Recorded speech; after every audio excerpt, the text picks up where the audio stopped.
Il existe une architecture invisible dans chaque interaction humaine, un réseau de pouvoir qui précède toute parole, tout geste. Dans l'Antiquité, lorsque les structures sociales étaient plus rudimentaires et les mécanismes de sélection plus évidents, les prédateurs humains n'avaient pas besoin de manuels de psychologie pour identifier ceux qu'ils pouvaient dévorer. Ils possédaient quelque chose de plus ancien, de plus raffiné. Une intuition de chasseurs façonnée par des millénaires d'évolution sociale. Ils ne choisissaient pas au hasard. Jamais ils ne l'ont fait. Chaque victime était sélectionnée avec la précision d'un artisan reconnaissant la fissure exacte ou appliquer le ciseau. Ce que nous appelons cruauté était en réalité efficacité. Ce que nous qualifions de méchanceté était simplement l'application impitoyable d'une connaissance profonde de la nature humaine. Le prédateur social de l'Antiquité comprenait quelque chose que la modernité a enveloppé dans des euphémismes et des théories psychologiques, que chaque être humain porte inscrite dans son comportement la cartographie complète de ses vulnérabilités. La sélection des victimes n'a jamais été un acte impulsif. C'était un art, une science obscure, pratiquée sur les marchés d'Athènes, dans les légions romaines, dans les cours médiévales, dans chaque structure où la hiérarchie humaine se manifestait sans filtre. Le prédateur observait. Il observait toujours en premier. Sur les places publiques de Rome, un marchand d'esclaves pouvait distinguer en quelques minutes celui qui se briserait rapidement de celui qui nécessiterait des méthodes plus élaborées. Il ne regardait pas les yeux pour y chercher la peur, c'était évident, trop superficiel. Il regardait les épaules, l'inclinaison de la tête, la vitesse du clignement des yeux lorsque quelqu'un d'autre élevait la voix. Il cherchait le schéma de soumission antérieure, la trace de défaite précédente gravée dans le langage corporel. Un esclave qui avait déjà été brisé auparavant était infiniment plus précieux que celui qui conservait encore son orgueil intact. La marque de la domination préalable était comme un sceau de qualité, une garantie que le processus de soumission avait déjà commencé bien avant que le prédateur n'apparaisse sur la scène. Les gladiateurs expérimentés dans le Colisée développaient un odorat similaire. Ils pouvaient identifier dans l'arène, parmi des dizaines de combattants, qui mourraient en premier. Ce n'était pas une question de force physique ou d'habileté avec les armes. C'était quelque chose de plus subtil, plus mortel. Ils observaient comment un homme tenait son bouclier lorsque personne ne l'attaquait encore, comment il répartissait son poids sur ses pieds pendant les secondes d'attente avant le combat. La peur n'était pas l'indicateur. Tout le monde ressentait la peur. L'indicateur était la résignation, cette fraction de seconde où les muscles se relâchaient en anticipation de la défaite, où l'esprit avait déjà négocié avec la mort avant que l'épée ne touche la chair. Un gladiateur vétéran savait que le vrai combat ne se déroulait pas entre les corps. Il se jouait dans l'espace microscopique entre l'intention et l'action. Et celui qui avait déjà perdu ce combat intérieur n'était que de la chair attendant le verdict de l'acier. Cette sagesse prédatrice se transmettait sans mots, de génération en génération, en se raffinant à chaque conquête, avec chaque empire qui montait en dévorant ses voisins. Les Vikings, qui pillaient des monastères, ne choisissaient pas leur cible par caprice. Ils étudiaient les communautés côtières pendant des mois, parfois des années, avant la première attaque. Ils identifiaient les établissements où la cohésion sociale était faible, où les disputes internes étaient évidentes, où l'autorité vacillait. Ils n'attaquaient pas la forteresse la plus riche, mais la plus divisée. Ils comprenaient qu'une communauté fragmentée n'est qu'un ensemble de victimes individuelles faisant semblant d'être un groupe. L'ancien prédateur social avait découvert, bien avant tout psychologue moderne, que le vrai pouvoir ne réside pas dans la force brute, mais dans la capacité à détecter et exploiter les fractures existantes dans le tissu social de sa proie. Les techniques de sélection étaient multiples, et toutes partageaient une caractéristique commune: la lecture de signaux invisibles pour celui qui n'avait pas cultivé le regard prédateur. Dans les cours médiévales, un noble expérimenté pouvait identifier lors d'un seul dîner qui serait sa prochaine victime politique. Il observait qui riait trop fort aux blagues du roi, révélant une anxiété d'approbation. Il remarquait qui évitait le contact visuel avec certains invités, exposant des conflits cachés pouvant être exploités. Il enregistrait qui buvait plus vite lorsque commençaient des conversations délicates, signalant que sa carapace psychologique avait besoin d'être renforcée chimiquement. Chaque geste était un confessionnal involontaire. Chaque mot mal choisi était une carte vers le centre vulnérable de sa psyché. Le prédateur n'avait pas besoin que sa victime révèle ses secrets. Il lui suffisait d'observer comment elle réagissait face à la possibilité que ses secrets soient découverts. Mais peut-être le mécanisme de sélection le plus sophistiqué était celui qui opérait dans le domaine de l'isolement social. Les prédateurs de l'Antiquité comprenaient intuitivement ce que la neuroscience moderne confirme, qu'un être humain isolé est exponentiellement plus vulnérable qu'un autre connecté à un réseau de soutien. Dans les villages médiévaux, les sorcières n'étaient pas choisies au hasard. Elles étaient sélectionnées selon un schéma méticuleux. Des femmes sans famille, des veuves sans enfants, des guérisseuses vivant en marge de la communauté. Non pas parce qu'elles étaient réellement dangereuses, mais parce qu'elles étaient dangereusement vulnérables. L'accusateur savait qu'une femme sans réseau de protection ne pourrait pas organiser une défense efficace. Ses cris d'innocence résonneraient contre le vide social qui l'entourait. L'ancien prédateur avait appris que la communauté ne protège pas tout le monde de la même manière. Elle ne protège que ceux qui ont le capital social pour exiger cette protection. Les autres sont sacrifiables, et le prédateur exécutait simplement le verdict implicite que la société avait déjà rendu en marginalisant cette personne.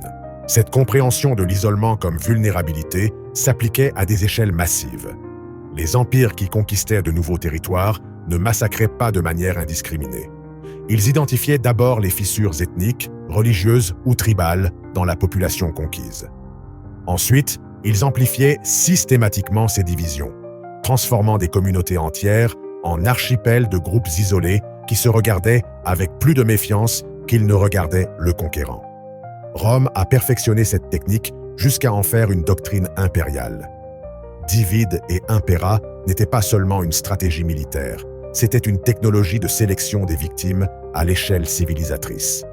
En fragmentant la résistance potentielle, il transformait des populations entières en victimes individualisées, pouvant être traitées une par une, tribu par tribu, sans jamais qu'une opposition cohérente ne s'organise.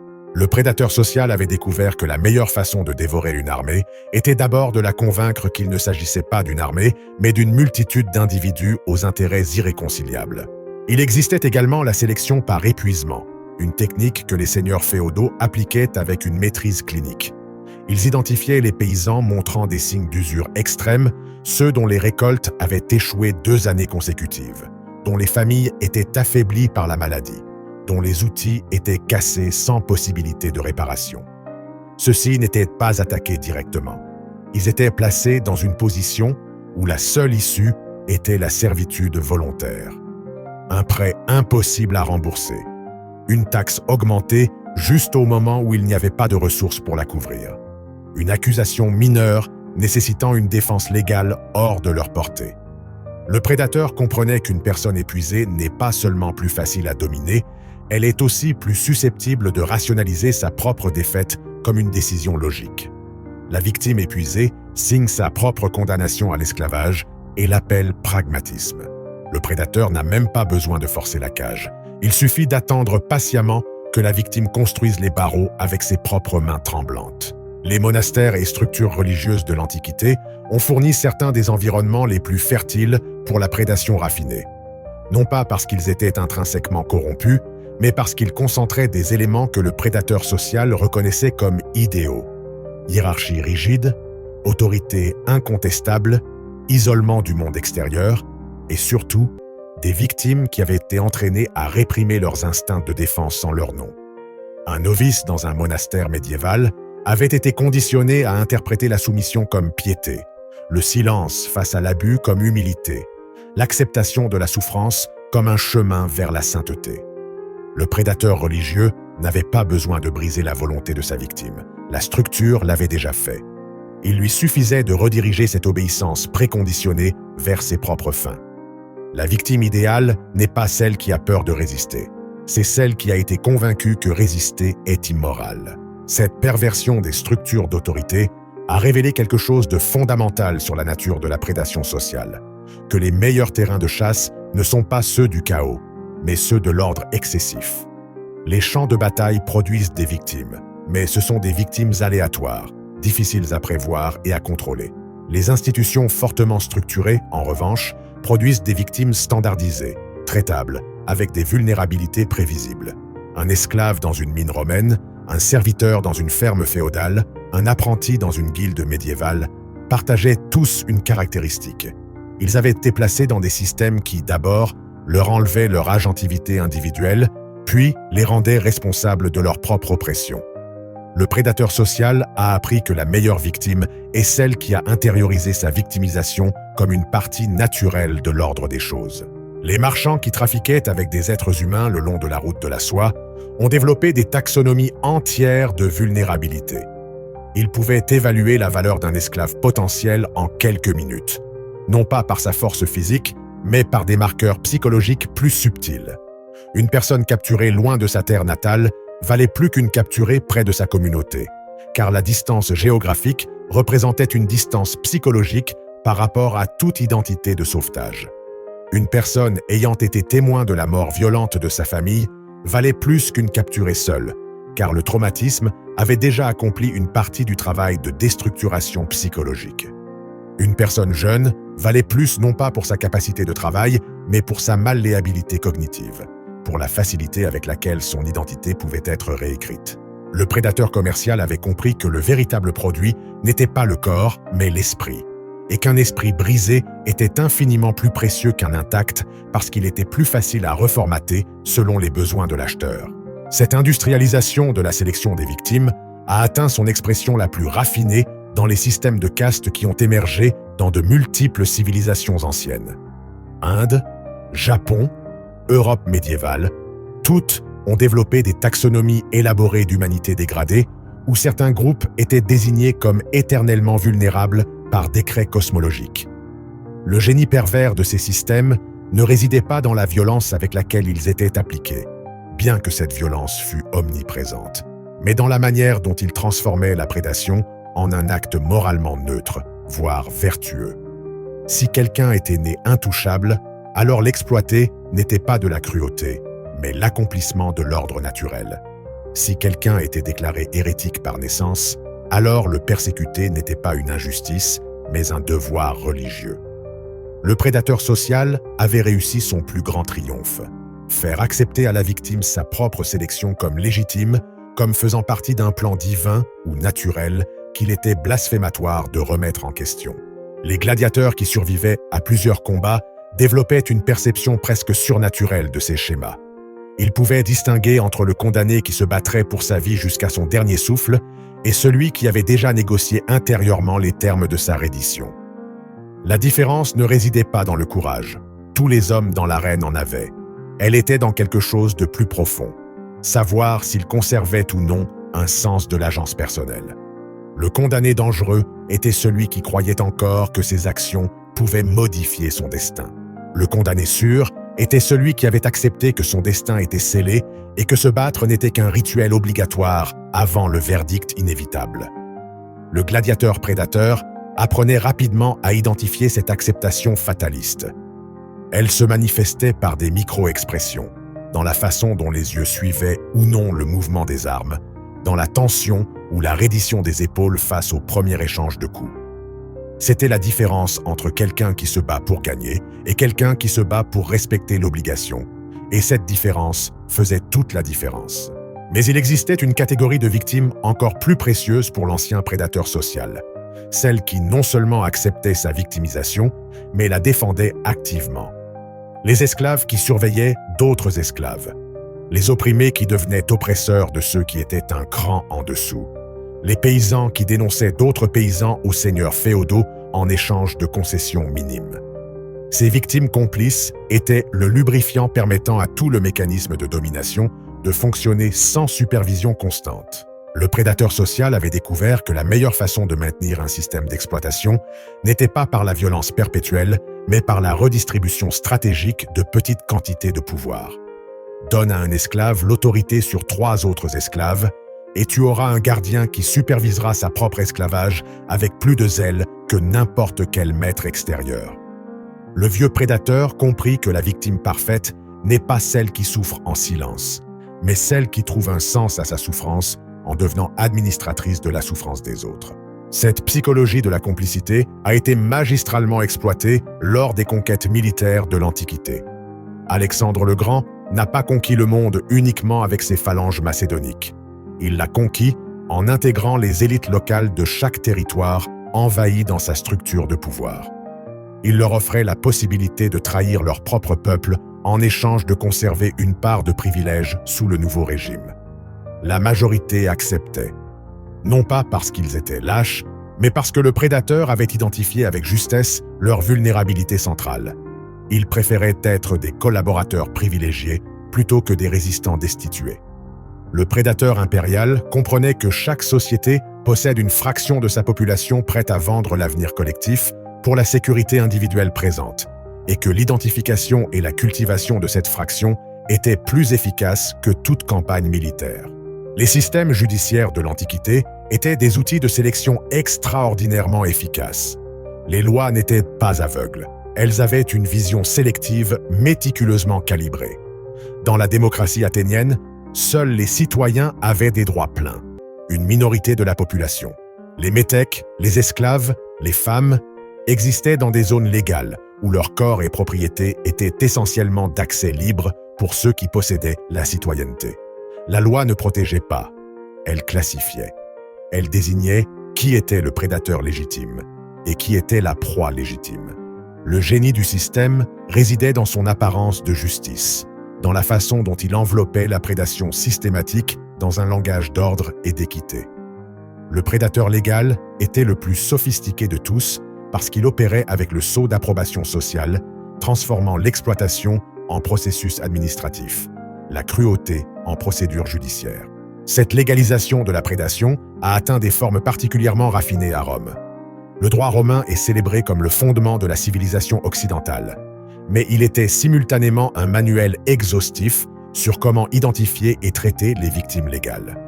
Les catégories de personae non gratae, les ennemis de l'État, les barbares sans droit, les esclaves pour dette, toutes étaient des désignations qui transformaient des êtres humains en cibles légitimes d'exploitation. Un citoyen romain endetté pouvait être réduit en esclavage par un processus qu'on appelait justice. Un ennemi capturé pouvait être torturé publiquement sous le prétexte de divertissement civique. Le prédateur romain avait perfectionné l'art de faire que la victime participe à sa propre destruction en signant des documents, en acceptant des verdicts, en reconnaissant la légitimité du système qui la dévorait. Les pirates qui infestaient la Méditerranée ancienne développaient une compréhension pratique de ces dynamiques qui rivalisaient avec n'importe quelle théorie philosophique.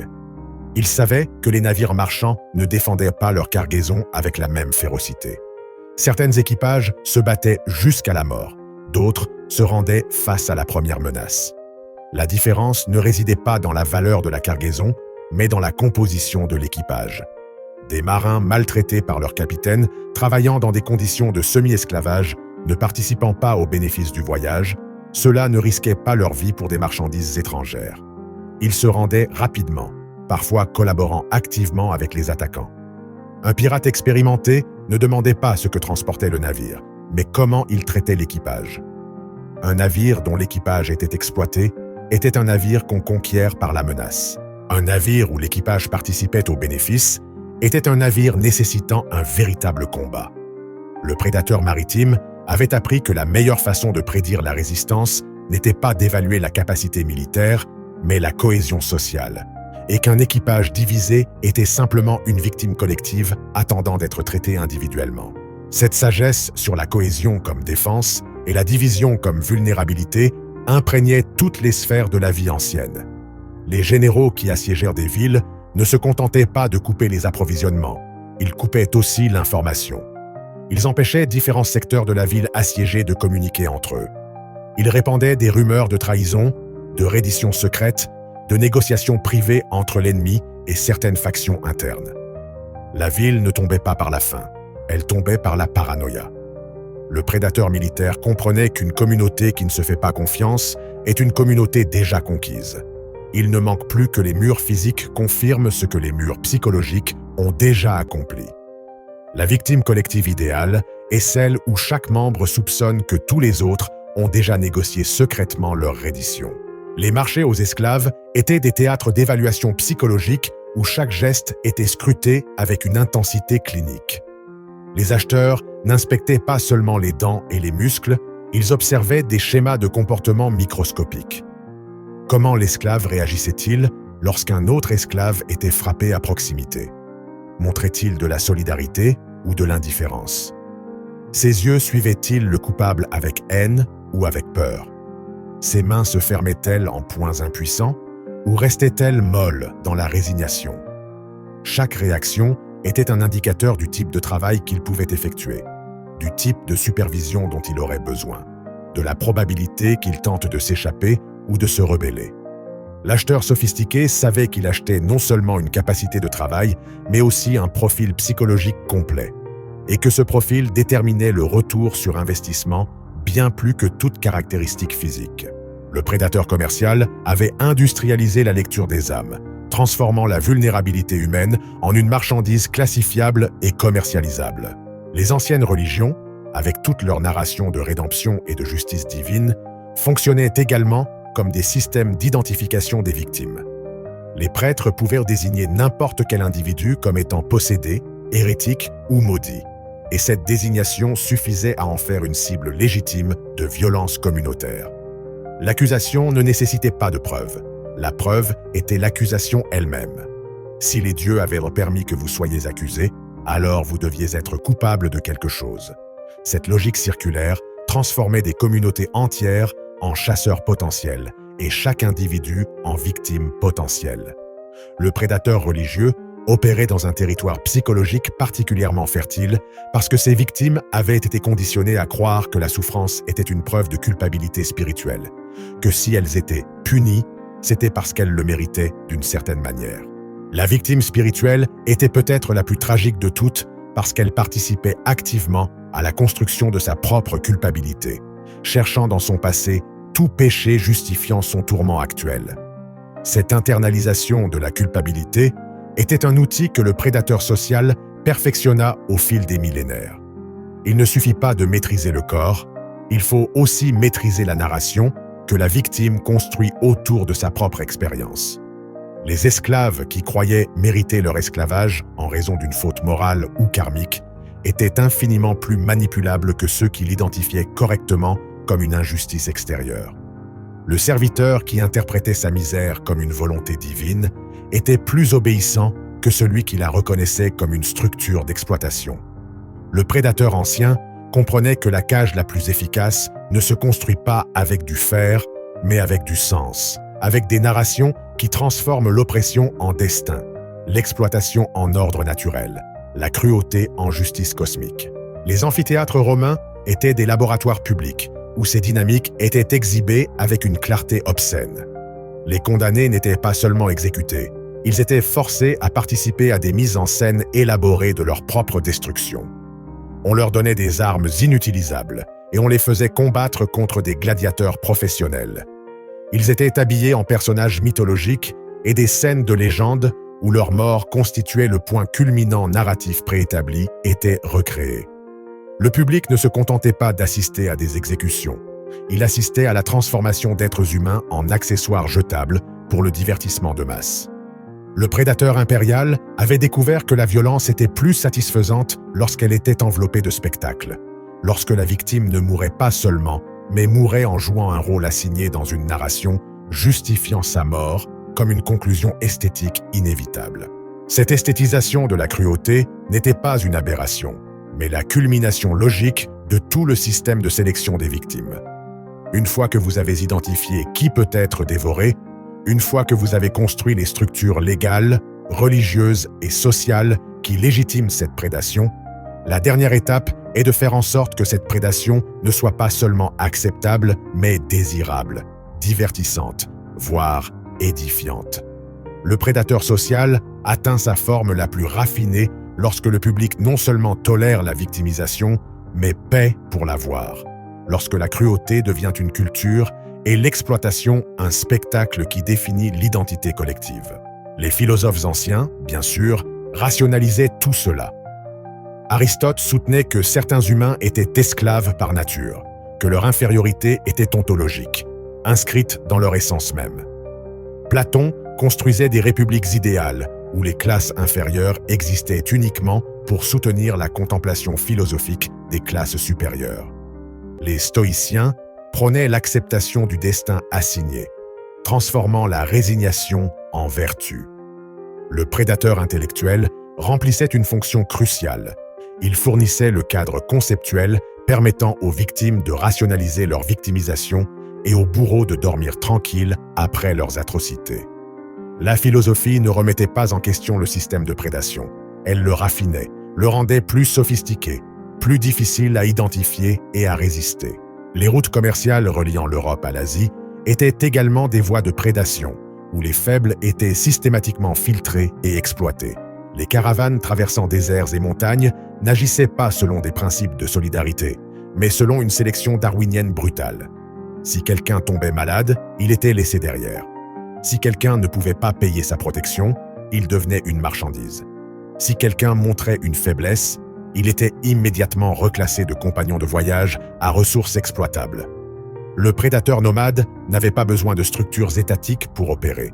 Il portait en lui une compréhension instinctive que tout long voyage révèle qui possède des réserves de force et qui opère au bord de ses capacités, et que cette révélation était simultanément une opportunité d'exploitation. Cette exploitation atteignait des niveaux de sophistication extraordinaires dans les systèmes de dette qui imprégnaient le monde antique. Les prêteurs n'offrirent pas du crédit en recherchant le remboursement. Ils offrirent du crédit en recherchant le défaut.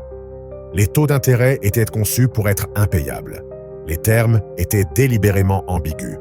L'objectif n'était jamais de récupérer le prêt, mais d'acquérir le débiteur. Une personne endettée était une personne qui avait déjà été capturée. Il ne manquait plus que le temps pour compléter le processus de transfert de propriété.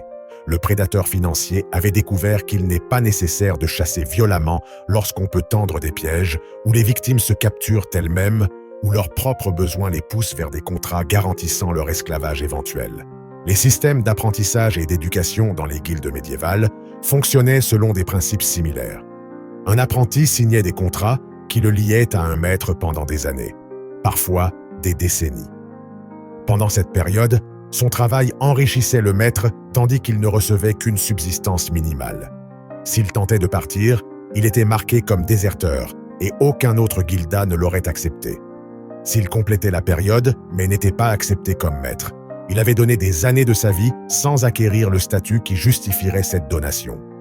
Le système était conçu pour produire de nombreux apprentis perpétuels et peu de maîtres, car les maîtres existants avaient besoin d'une main-d'œuvre bon marché plutôt que de compétences professionnelles.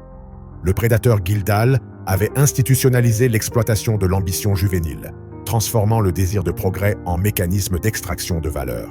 Les conquêtes coloniales qui ont commencé dans l'Antiquité et se sont étendues jusqu'à l'époque moderne ont simplement industrialisé et mondialisé ces techniques. Les conquistadors espagnols en Amérique n'ont pas inventé de nouvelles formes de prédation. Ils ont appliqué avec la technologie européenne les mêmes principes qui avaient fonctionné pendant des millénaires. Ils identifiaient les divisions entre groupes indigènes et les exploitaient. Ils sélectionnaient des leaders locaux disposés à collaborer et les transformaient en administrateurs de l'exploitation de leur propre peuple. Ils utilisaient la religion pour faire en sorte que la conquête ressemble à une salvation. Ils employaient la dette et la dépendance pour transformer des communautés autosuffisantes en populations captives. Le prédateur colonial n'était simplement qu'une version modernisée du prédateur ancien, équipé de meilleures armes, mais opérant selon la même compréhension fondamentale de comment identifier et exploiter la vulnérabilité humaine à l'échelle industrielle. Cette continuité historique révèle quelque chose d'inquiétant sur la nature de la prédation sociale. Ce n'est pas une aberration, mais une constante.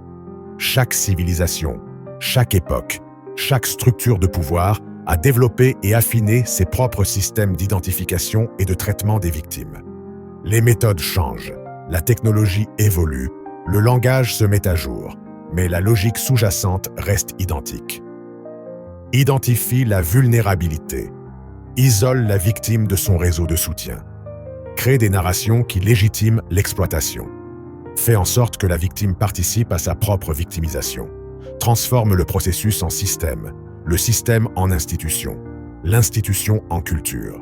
Le prédateur social de l'Antiquité n'a pas disparu. Il a simplement appris à porter un costume, à parler le langage des affaires, à dissimuler ses mécanismes derrière des contrats et des structures juridiques. Mais le regard reste le même. Ce regard qui évalue les vulnérabilités, qui calcule les résistances, qui identifie précisément où appliquer la pression pour obtenir la reddition. Cependant, la question qui résonne encore n'est pas de savoir si ces mécanismes existaient dans l'Antiquité. Cela relève de l'histoire, c'est vérifiable, c'est incontestable. La véritable question, celle qui perce la commodité d'analyser le passé depuis la sécurité du présent, est tout autre.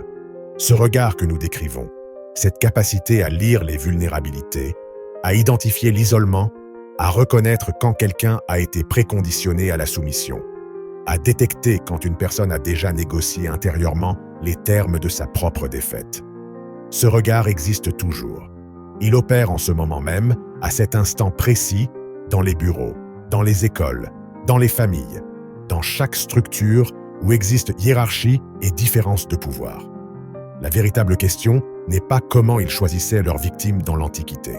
La véritable question est comment te sélectionnent-ils maintenant? Quelles de tes vulnérabilités sont en train d'être cataloguées par quelqu'un qui a cultivé ce regard prédateur? À quel moment as-tu cessé d'être un sujet pour devenir un objet évaluable? Et la question la plus troublante de toutes, quand as-tu utilisé pour la dernière fois ce regard, celui que tu as identifié chez quelqu'un de plus faible, les mêmes vulnérabilités que tu crains d'exposer en toi, en sélectionnant ta propre victime selon exactement les mêmes principes que tu viens de lire? Parce que le prédateur social n'est pas une catégorie historique que nous étudions avec une fascination morbide depuis la sécurité du présent. C'est un miroir qui reflète quelque chose que nous préférons ne pas reconnaître, que nous portons tous en nous la capacité d'être à la fois chasseur et proie, et que la seule différence entre ces deux rôles est souvent simplement l'opportunité et le contexte approprié pour que cette capacité se manifeste.